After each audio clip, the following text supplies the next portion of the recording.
Bonjour Rav. Shalom Bracha, Lionel. Avant que vous partiez, est-ce que vous avez une super, mais une extraordinaire Ségoula pour Rosh Hashanah? Quelque chose de pas commun, on va dire, pour réussir à avoir tout ce dont on a besoin. Écoute, les ségoulas de Rosh Hashanah, il y en a beaucoup. D'abord, il y a les simanim, la joie de vivre, la confiance, le fait de venir avec les mains pleines de mitzvot et tellement de belles choses. Mais c'est vrai qu'il y a une ségoula qui est très particulière et dont les témoignages sont 100% garantis. Et celui qui veut se marier, qui n'a pas réussi, celui qui veut une bonne parnassa, un bon travail, et ainsi de suite. Pour toutes les demandes, c'est une ségoula qui est très dure à faire.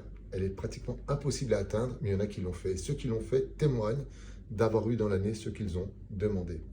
C'est le premier soir de Rosh Hashanah de lire 2 fois entièrement le livre des Teilim. Normalement, on le fait premier jour une fois, deuxième jour une autre fois, mais la ségoula serait de le lire 2 fois de suite. Ça prendrait beaucoup de temps, il faut savoir lire très vite l'hébreu, bien prononcé, mais ça a porté ses fruits. Pourquoi? Parce qu'il y a 150 Teilim, plus encore 150 Teilim, ça fait 300 Gematria Chaper, qui est le compte numérique de réparation. Et cette ségoula qui est très ancestrale, jusqu'à aujourd'hui, encore récemment, de l'an dernier, quelqu'un qui n'arrivait pas à trouver chaussures à son pied, qui n'arrivait pas à se marier après tellement de shidduchim, a réussi à faire 2 fois le livre des Teilim en entier, le premier soir de Rosh Hashanah. Et au mois de juin, il a trouvé enfin la femme idéale et d'autres comme lui. Donc voilà, c'est une ségoula qui est peut-être difficile.